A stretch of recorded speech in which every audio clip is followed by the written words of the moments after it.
ये ऐसे टॉपिक्स है जिनको मैं बार-बार भूल रहा हूँ, उसको आप अलग से नोट। तो इन मिस्टेक्स को हम डील करेंगे, ये ऐसी मिस्टेक्स हैं जिन पे एक बार आप फिर इसके अलावा कॉन्सेप्चुअल क्लैरिटी ना हो। बहुत बार हम ये भी अल्टीमेटली काफ़ी बड़ा भारी नुकसान कर जाते हैं। चार्ट्स लगा लो वहाँ पे जिन ऐसी जगह जहाँ आपकी डेली एक बार नज़र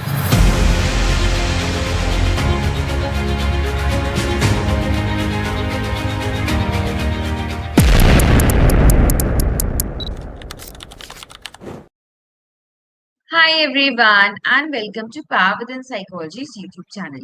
My name is Aditi Kumari और आज हम बात करने वाले हैं कुछ ऐसी कॉमन मिस्टेक्स की जो कि आप करते हैं during your entrance preparation entrance exam that is CUET PG को एग्जाम को टारगेट करते हुए जो आप प्रिपरेशन के समय ऐसी कौन कौन सी गलतियां हैं जो कि आप कर देते हैं जिनसे आपके नंबर रह जाते हैं और उन नंबरों की वजह से आपका जो desired score and desired college ultimately जाता है। तो इन मिस्टेक्स को हम डील करेंगे, ये ऐसी मिस्टेक्स हैं जिन पे एक बार आप कह लो विक्ट्री हासिल कर लो तो बस फिर आप अपने नंबर काफी हद तक बूस्ट कर सकते हैं। तो ऐसी बहुत छोटी छोटी चीजें हैं जो कि हमें अपने एग्जाम की प्रिपरेशन के दौरान ध्यान रखनी होती है ताकि हम कोई छोटी छोटी सी मिस्टेक ना करें। अभी सुनने में हो सकता है आपको ये लगे कि ये मिस्टेक्स कुछ खास बड़ी नहीं है, सिंपल सी है, लेकिन यही छोटी छोटी चीजें अल्टीमेटली काफी बड़ा भारी नुकसान कर जाती है। तो बस इसीलिए we are doing today's session to discuss some common mistakes to avoid in CUET PG psychology exam.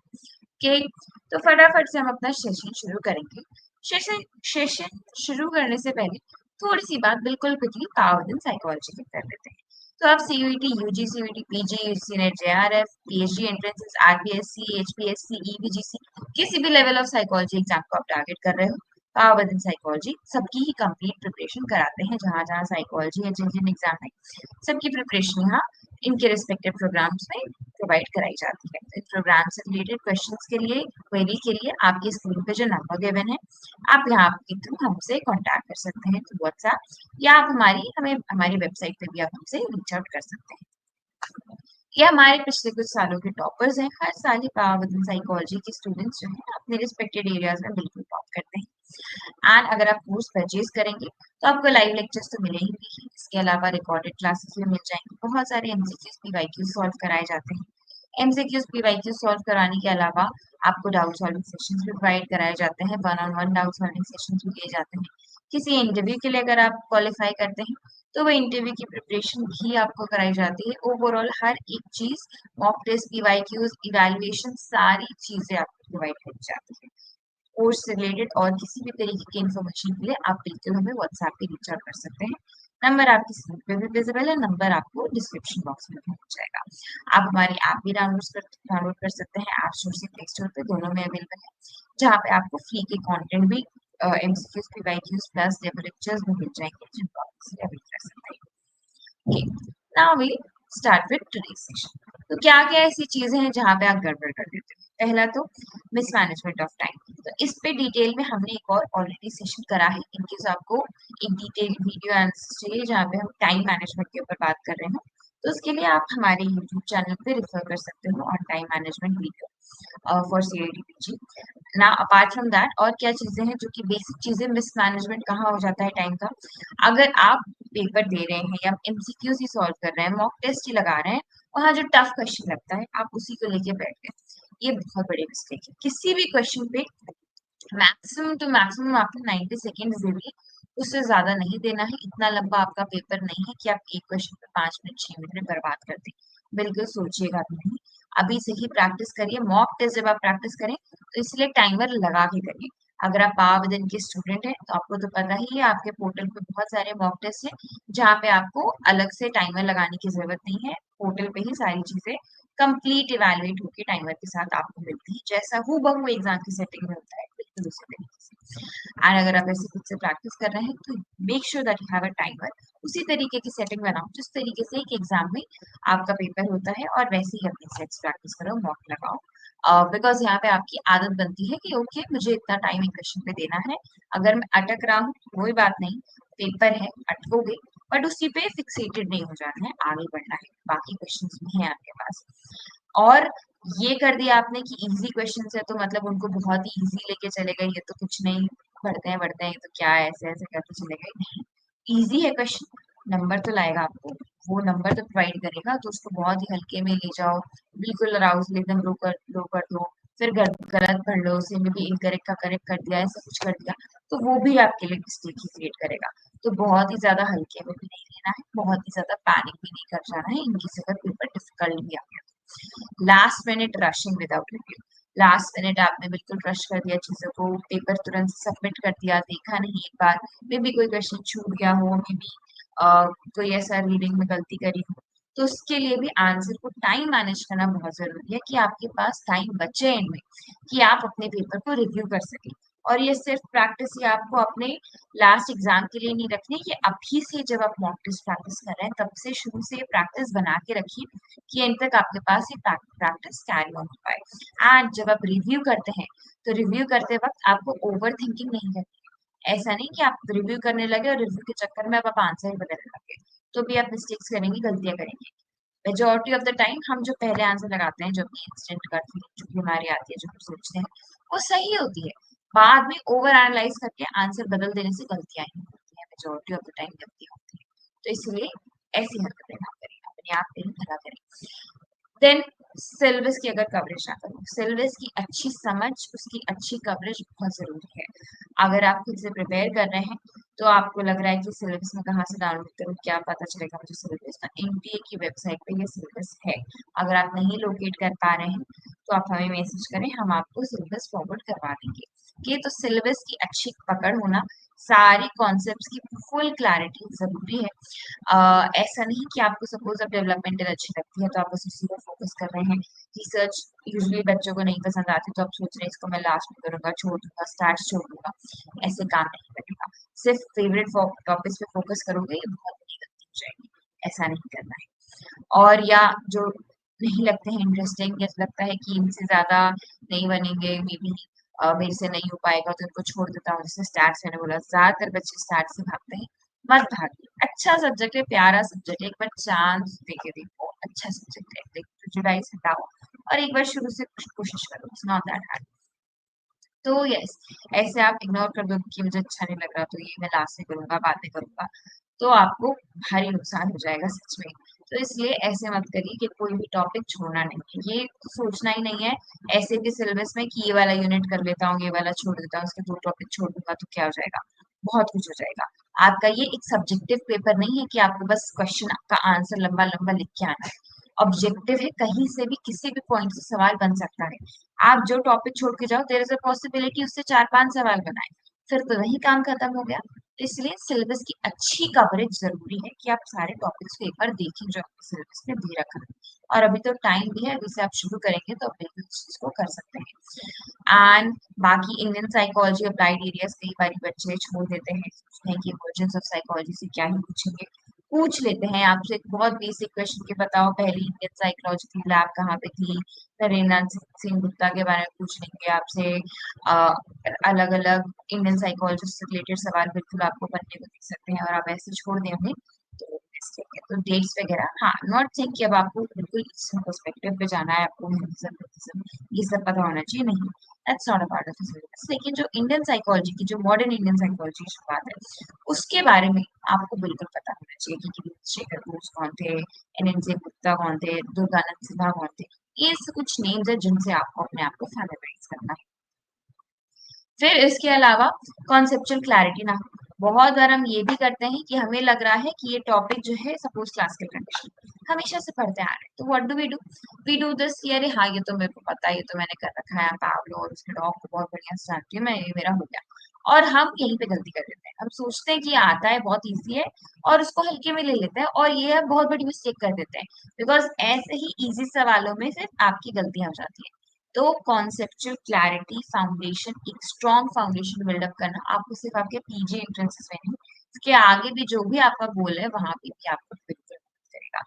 तो डेफिनेशन जब आप पढ़ते हो तो ये नहीं कि बस उन्हें रट लिया, बेसिक बेसिक चीजों को समझना है, अंडरस्टैंडिंग होनी चाहिए, इसका रिविजन करते रहो कि वो बनी रहे। ये यहाँ रट्टाफिकेशन काम नहीं आएगा, बिकॉज अगेन आपको सिर्फ लंबा लंबा सब्जेक्टिव आंसर नहीं लिखना है, ऑब्जेक्टिव क्वेश्चन से एमसीक्यूज है, तो वहां पे अंडरस्टैंडिंग की जरूरत पड़ेगी। फैमिलियर सिमिलर टर्म्स, इनमें कई बार बच्चे कंफ्यूज हो जाते हैं, जैसे रिलायबिलिटी वैलिडिटी है, डिफरेंट टाइप्स ऑफ वैलिडिटी है। एक बहुत कॉमन मिस्टेक जो बच्चे करते हैं दैट इज की क्राइटेरिया वैलिडिटी और कॉन्करेंट वैलिडिटी और कन्वर्जन वैलिडिटी, इन सब में एकदम घुमा देते हैं।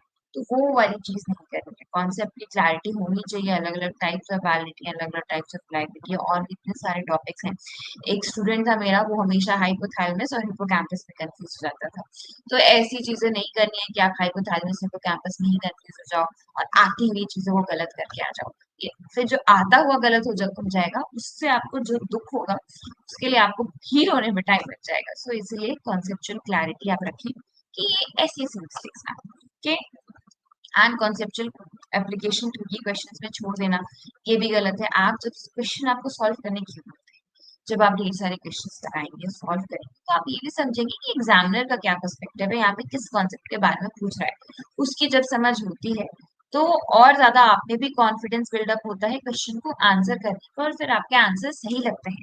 शुरू में आप पहली दफा जाओगे जब क्वेश्चन को सॉल्व करने के लिए, तो बिल्कुल आपके कम ही सही होंगे, और आपको बाद में ऐसा लगेगा, अगर अभी भी आपके साथ ऐसा होता है कि आपने सॉल्व करा, सही नहीं हो रहा है, बट आपको लग रहा है अच्छा ये तो मुझे आता था, ये तो मुझे पता था, ये मैंने ज्यादा सोच लिया या मैंने इस डायरेक्शन में नहीं सोचा, तो वो बस इसीलिए क्योंकि अभी आप में वो कॉन्फिडेंस बिल्डअप नहीं हुआ है आंसर करने का। और ये बिल्डअप ऐसे ही होगा जब आप ढेर सारे क्वेश्चंस को प्रैक्टिस करेंगे, एमसीक्यू को प्रैक्टिस करेंगे, तब आप समझेंगे कि क्वेश्चन पूछ क्या रहा है और क्वेश्चन को पढ़ना किस तरीके से और आंसर कैसे करना है।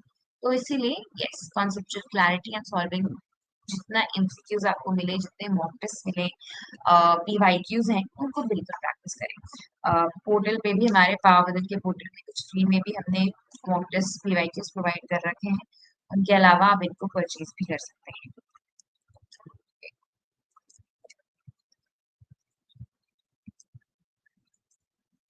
ओके, तो पीवाईक्यूज मॉक टेस्ट, इनको बिल्कुल भी आपको नेग्लेक्ट नहीं करना है, जितना हो सके उतना आपको ये सॉल्व करने हैं आपके पास से पेपर्स।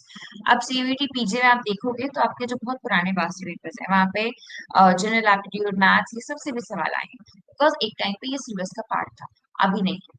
तो आपको सिर्फ साइकोलॉजी पे फोकस करना है, बाकी अगर आप पुराने पेपर्स भी सॉल्व कर रहे हैं, बहुत पुराने, तो उनमें भी जो ये पोर्शन है एप्टीट्यूड वाला, इसको छोड़ के जो साइकोलॉजी का पोर्शन है उसको प्रैक्टिस करिए।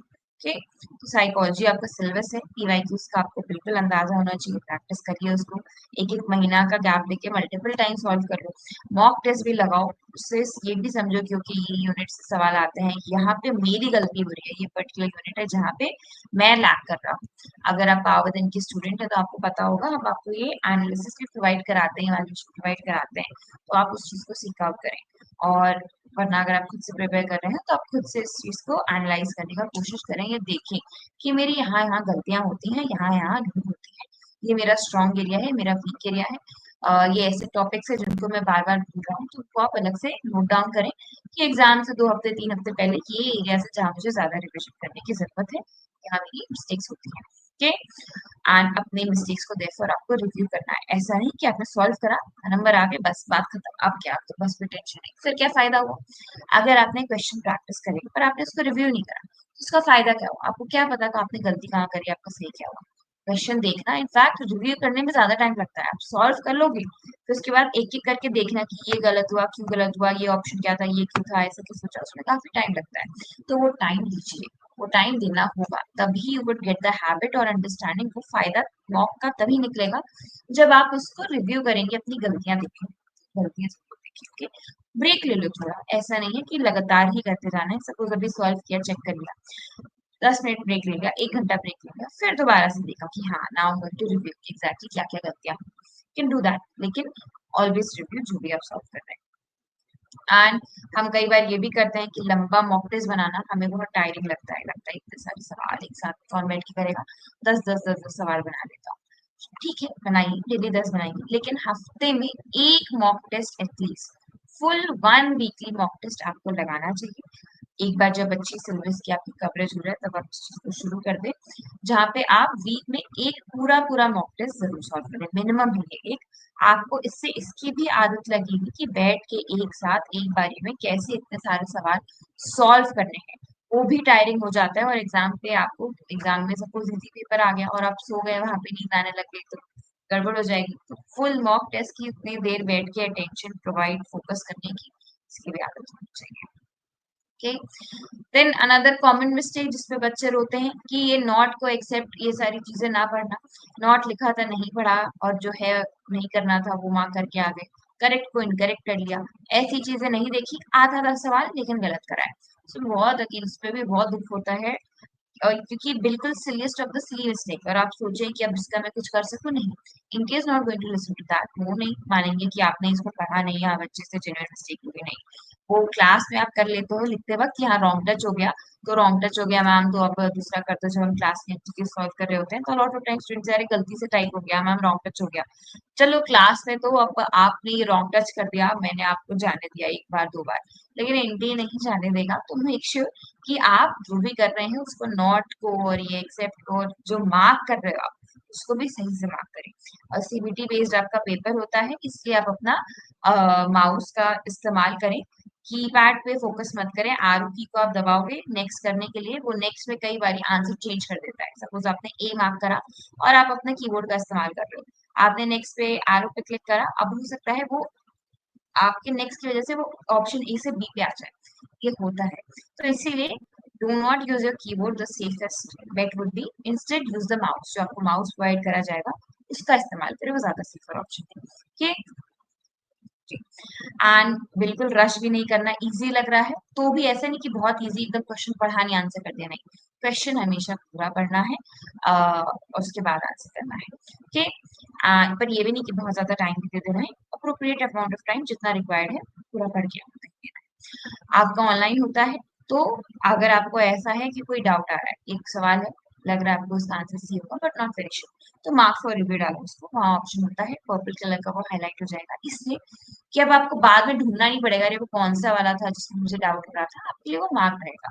इन केस सबमिट करते वक्त आपने उसको मार्क फॉर रिव्यू से नहीं हटाया तो भी कोई दिक्कत नहीं है, आपने उसको आंसर कर दिया है तो वो आंसर ही जाएगा, उसमें कोई इशू नहीं है पैनिक करने की। तो बिल्कुल आपके पास ऑप्शन है तो फ्रीली उसको अवेल करें। मार्क और रिव्यू जिसमें डाउट आ रहा है उसको करते चले, ताकि इजीली बाद में आप उसको ट्रेस कर सकें कि हाँ ये वाला क्वेश्चन था जिसमें मुझे डाउट आया था। रिवीजन भी जरूरी है, कंटिन्यूअसली स्पेस रिवीजन, थोड़ा आप एबिंग हॉस को पढ़ते हो उनकी थ्योरी को याद रखो कि थोड़ा स्पेसिंग दो आप अपने रिवीजन टाइम में, आपको चीजें बेटर याद होगी, अच्छी याद होगी, मेमोरी भी अच्छी बनेगी, रिकॉल भी करो, अपने साइनैप्स को स्ट्रेंथन करो, मेमोरी को फॉर्म करो। Yes, revision is very important, revision and recall as well, कि जब आप पढ़ रहे हैं, सपोज आपने पढ़ रहे हैं, रिवीजन कर रहे हैं, सामने नोट से रिवाइज कर लिया बस, फिर बंद करके छोड़ दिया, अब तो मैंने रिवाइज भी कर लिया अब हो गया, ऐसे भी रिवाइज करने के बाद हमेशा अपनी कॉपी को बंद करो एंड नाउ रिकॉल एवरीथिंग, सब कुछ याद करो जो जो आपने पढ़ा, मे बी 10 मिनट का ब्रेक लो, 20 मिनट का ब्रेक लो, आधे घंटे का ब्रेक लो, और उसके बाद याद करो कि अब कितना याद है आपको। तो इससे आपकी लॉन्ग टर्म मेमोरी फॉर्म होगी और चीजें आपको लंबे समय के लिए याद रहेंगी। तो yes, revision, space revision, recall, recall is very important. सिर्फ रिविजन ही नहीं करना है, रिकॉल भी करना है। रात में सोने से पहले ही याद करो कि दिन भर में मैंने क्या क्या पढ़ा। पेरेंट्स भी आपको ये चीज बोलते होंगे और ये सच में गुड हेल्पफुल एक्सरसाइज है कि आप रात में सोने से पहले फोन दूर कर दें, बिकॉज फोन में ऐसे भी जितना आप फोन चलाओगे आपकी स्लीप भी ठीक होगी। बस फोन हटाओ, मेंटली याद करो कि क्या क्या पढ़ा दिन में, क्या क्या मैंने चीजें देखी, उसको रिकॉल करो, एंड देन वही रिकॉल करते करते आपकी मेमोरी फॉर्म होगी and it will really. Notes बनाने हैं, शॉर्ट नोट्स बनाने हैं, बहुत लेंथी नोट्स नहीं बनाने हैं। लंबे नोट्स बनाओगे तो आप ही को बाद में दिक्कत आएगी। अगर आपने अभी 1 यूनिट के नोट्स बनाए, पूरी किताब लिख दी, आपको बाद में से रिवाइज भी करना है, क्या हिम्मत आएगी इतने बड़े बड़े लेंथी लेंथी नोट्स दोबारा पढ़ने की? नहीं आएगी। तो नोट्स कैसे होने चाहिए? रनिंग होने चाहिए, शॉर्ट होने चाहिए, इंपॉर्टेंट, टू द पॉइंट होने चाहिए। आपको लग रहा है कि आपको डेफिनेशन लिखनी है, शॉर्ट में लिख लो।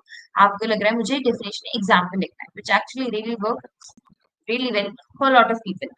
तो आप एग्जाम्पल लिख लो, उसकी डेफिनेशन लिखो बस एक एग्जाम्पल के साथ कि आपको तुरंत से याद आ जाए, आप कनेक्ट कर जाए उससे, पर्सनल एग्जाम्पल सीख लो नोट्स पे। तो ऐसे शॉर्ट रनिंग नोट्स बनाने हैं जिनको कि आप आराम से बाद में रिवाइज कर सकें। बहुत सारे एप्स होते हैं फ्लैश कार्ड के, ऐसे कोई टॉपिक है जिनको आप बार बार भूल रहे हैं, तो उनके लिए आप फ्लैश कार्ड बना दो कि क्विकली अपने आप को टेस्ट भी कर लिया, रिविजन भी हो गया, रिकॉल भी हो गया, याद भी रह गए। एंड कई बार क्योंकि साइकोलॉजी में आपके पास बहुत सारे नेम्स हैं, बहुत सारे स्कूल्स हैं, बहुत सारी डेट्स हैं, वो भी आपको याद रखनी है, तो इनके नाम आप भूल गए, ये ईयर आप भूल गए, गड़बड़ हो गई, तो वो भी अच्छे से रिवाइज करना है। इनके आप स्टिकी नोट्स बनाओ, इट रियली हेल्प्स। अपने कोई एरिया हो, अलमारी हो, कहीं भी हो, चार्ट्स लगा लो वहां पे, जिन ऐसी जगह जहाँ आपकी डेली एक बार नजर जाती हो। तो एक बार भी डेली नजर आ रही है तो कहीं ना कहीं आप पढ़ रहे हो, चीजें याद हो रही हैं तो आपको याद हो जाएंगे। तो इस तरीके से अपना sticky notes, charts and all का इस्तेमाल करिए, रिविजन करिए, रिकॉल करिए कि हाँ याद रहे। आपके पास आजू-बाजू दोस्त हैं, सिबलिंग्स हैं, पेरेंट्स हैं, उनको भी बोलिए कि आपसे पूछते रहें, अपने नोट्स दे दो उन्हें और बोलो कि तुम्हें जो भी दिख रहा है मुझसे पूछो। एक भी शब्द जो उन्हें वो बोल रहे हैं, उससे रिलेटेड आपको जो भी याद आ रहा है, सब रिकॉल करिए। Actually there are so many different ways to study, तो एक्सप्लोर सबको अपनी चीज़ें क्या काम करता है। तो yes, explore these strategies and work on जो आपको बेस्ट लगता है। Okay, but overall revision and recall, recall भी बहुत ज़रूरी है, सिर्फ रिविजन ही नहीं, recall is also very important. Okay, अब एग्जाम डे के दिन आप क्या मिस्टेक्स कर सकते हो, चीजें ध्यान रखनी है। तो अब ये आपकी फ्यूचर एग्जाम पर्सपेक्टिव से है कि पहला तो सेंटर पे आप टाइम पे नहीं पहुंचे। सेंटर में आपकी बहुत फ्रिस्किंग होती है, आपका एडमिट कार्ड वगैरह चेक होता है, काफी सारी चीजें चाहिए होती हैं। मान लीजिए कुछ एक आध चीज गलत हो गई, आपको कुछ फिर से फोटो कॉपी निकालने की जरूरत पड़ रही है और आपके पास टाइम नहीं है, तो सारी तैयारी गई मिट्टी में। तो वो चीजों को भी एग्जाम डे पे ध्यान रखना है। जब आप पेपर दे जाओ, हमेशा 1 घंटा पहले पहुँच जाओ। खड़े रहोगे वहाँ पे रिवाइज़ करते रहना, क्या हो जाएगा? रिस्क तो नहीं रहेगा, टाइम से तो रहोगे। सेंटर में 1 घंटे पहले अगर आप पहुँच गए अपने डेस्क पे बैठ गए हो, तो एक बार जब बैठ जाओ ना अपने सेंटर पे, अपने डेस्क पे, तो इंसान ऑटोमैटिकली काफ़ी रिलैक्स हो जाता है। वहाँ पे आप बैठो शांति से, आपको अलाउ करते हैं वो वॉशरूम ब्रेक्स के लिए, वाटर ब्रेक्स के लिए, पेपर से 10 मिनट, 20 मिनट पहले तक। तो वो सारी चीज़ें करो, रिलैक्स करो, टाइम पे पहले पहुँच जाओ, that is much better than risking कि मैं टाइम से पहुंचूंगा, उतनी देर कौन बैठेगा और फिर पेपर छूट जाए या कोई गड़बड़ हो जाए। कि कई सारी आपको डिजिटल चीजें अलाउड नहीं होती हैं, मोबाइल वगैरह तो ऑब्वियसली नहीं होता है, वॉचेस भी अलाउड नहीं होती हैं, तो मल्टीपल इयरिंग्स नहीं अलाउड होती हैं। अगर आपकी बहुत सारी पियर्सिंग है तो वो उसको निकालने बोलते हैं। इन केस अब जैसे I have one piercing, I mean I have like a lot of piercing, जिसमें से कि एक ऐसी पियर्सिंग है जो निकलती ही नहीं है unless and until I go to a jeweller. तो वैसे केसेस में वो सेलो टेप लगा देते हैं। तो बट आपको दिखाना पड़ता है कि देखो ये नहीं निकल रही है, तो उसके लिए जितनी भी निकल जाएंगे वो निकाल के हटा दो। नहीं निकल रही है, बिल्कुल पता है कि मेरा घाव हो रखा है ऐसा कुछ, तो पैनिक मत करो, they have usually sellotapes for it, जिससे कि इमरजेंसी या इस टाइप के केसेस में रिलेटेड। ओके, एंड पैनिक नहीं करना है ऐसे क्वेश्चंस में जो कि आपको मुश्किल लगे। हो सकता है पेपर बहुत ज़्यादा ईज़ी है, हो सकता है पेपर बहुत ज़्यादा डिफिकल्ट है। ईज़ी आता है तो भी टेल योरसेल्फ, मेरे लिए नहीं, सबके लिए ईज़ी है। बहुत ज़्यादा रिलैक्स नहीं होना है, ऑप्टिमल नर्व्स रखना है, या किस डॉट्स को याद रखना है। पेपर अगर बहुत ज़्यादा मुश्किल आ जाए, तो भी ये नहीं सोचना है अरे पेपर बहुत मुश्किल आ गया, अब मैं क्या करूँ? सिर्फ मेरे लिए स्पेशल तो नहीं बनाया, सबके लिए मुश्किल है, सभी वही पढ़ के गए जो मैं पढ़ के जा रहा हूँ, सिलेबस सबका सेम है। तो मुश्किल सबके लिए है, तो अगेन अपना optimal result level of arousal रखना है, बहुत ज़्यादा एक्सट्रीम नहीं जाना है। Okay, double checking last 10 minutes में भी नहीं करनी है। That is by double checking I mean, double checking तो करनी है, आंसर चेंज नहीं करना है। ओके, लास्ट के 10 मिनट्स आपको रिवीजन के लिए रखना है, where you are checking your answers. लेकिन अब आप हर क्वेश्चन पे आंसर बदलते जाओ, वो नहीं करना है। हाँ, अगर आपको बहुत कॉन्फिडेंस आ रहा है कि आपको दिख रहा है साफ कि अरे मैंने यहाँ पे ये नॉट वाली मिस्टेक करी है, इनकरेक्ट को करेक्ट पढ़ा है, तो बिल्कुल बदलो। लेकिन अगर ऐसा सवाल है जहाँ पे आपने पहले ए मार्क करा है, अब आप उसको पढ़ रहे हैं और आपको लग रहा है शायद ये बी भी तो हो सकता है, किसी कॉन्सेप्ट से बी भी बन रहा है, तो बी कर देता हूँ। बहुत चांसेस है कि आप गलत हो जाएंगे। इनफैक्ट अभी से ही जब आप क्वेश्चन सॉल्व कर रहे हैं, आप इस प्रैक्टिस को थोड़ा हैबिट में लाइए। आप कॉपीज में सॉल्व करिए, दैट इज कंप्यूटर पे आपने अपना क्वेश्चन पेपर खोल लिया, कॉपी में एबीसीडी करके एक बार सॉल्व करो और वहां पे नोट डाउन करो कि कितनी बारी आपने ओवर थिंकिंग से आंसर बदले हैं, और फिर काउंट करो कि इस चक्कर में कितने आपके गलत हुए। आपको खुद रियलाइज होगा कि ज्यादा सोच के ओवर एनालाइज करके सही आंसर को भी मैं कितना गलत कर रहा हूँ। तो ऐसे में भी अगेन ये आदत तभी जाएगी जब आप बहुत सारे एमसीक्यूज पीवाईक्यूज सॉल्व करेंगे, आपकी हैबिट बनेगी उनको लगाने की, बहुत जरूरी है वो। और तभी आपको कॉन्फिडेंस बिल्डअप होगा ये आंसर करने का, और आपके आंसर्स भी सही होंगे। ठीक है, तो ओवरऑल आपको सारे क्वेश्चन अटेम्प्ट करना है। इजी है तो इजी, मुश्किल है तो मुश्किल, पैनिक नहीं करना है। बहुत डिफिकल्ट क्वेश्चन मिल रहा है तो उस पर फिक्स नहीं होना है, जो आ रहा है पहले उसको करिए, बाकी जो लग रहा है जिसमें टाइम लगेगा उसको बाद में टाइम दीजिए। ऐसा ना हो कि डिफिकल्ट क्वेश्चन को आप देखने लग गए, 10 मिनट लगा दिए, बाकी के टाइम प्रॉब्लमेटिक हो जाएगा। एलिमिनेशन मेथड इस्तेमाल करिए। सपोज कोई क्वेश्चन है, एबीसीडी ऑप्शन है, डाउट आ रहा है, तो ऐसे देख लो कि कौन सा नहीं हो सकता। अच्छा, ये नहीं हो सकता, ये तो नहीं हो सकता, ये तो नहीं हो सकता। एलिमिनेट करके भी बहुत आंसर्स आपके सॉल्व हो जाएंगे। एलिमिनेशन टेक्निक का इस्तेमाल करें। 10 से 15 मिनट रखने हैं रिव्यू के लिए, कम से कम 10 मिनट तो रखो एंड में, कि एंड का टाइम ये है मेरा जिसमें मैं अपना रिव्यू करूंगा कि मैंने क्या गलत कर दिया, कुछ इनकरेक्ट करेक्ट वाली चीज तो नहीं कर दी, कोई ऐसा तो नहीं कि मैंने आंसर करना ही रह गया। आपको बहुत अच्छे से वो ग्रीन बॉक्स और रेड बॉक्स में दिखा देते हैं कि आपको ये आंसर किया, ये नहीं किया। और ज्यादा गेस वर्क भी मत लेना, क्योंकि नेगेटिव मार्किंग होती है यहाँ पे।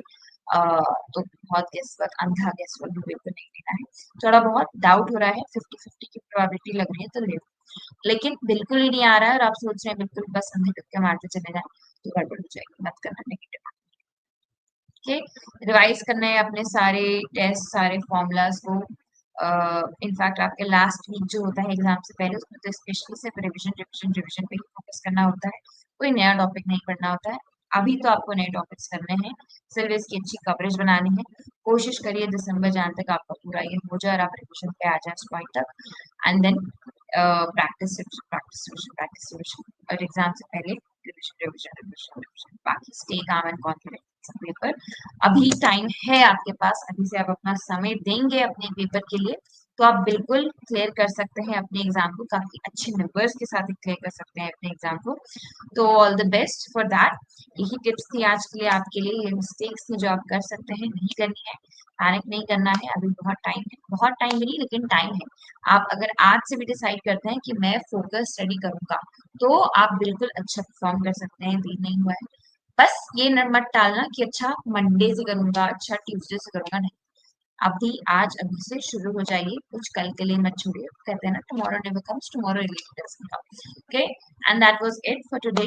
अगर वीडियो अच्छी लगी हो तो लाइक एंड कमेंट, एंड कोई ऐसा टॉपिक है जिसका डिस्कशन करना चाहें तो do comment that as well, to give your feedback, अच्छा लगा नहीं लगा everything. And yes, thank you so much for joining in. Take care, bye bye, मिलते हैं फिर से, बाय।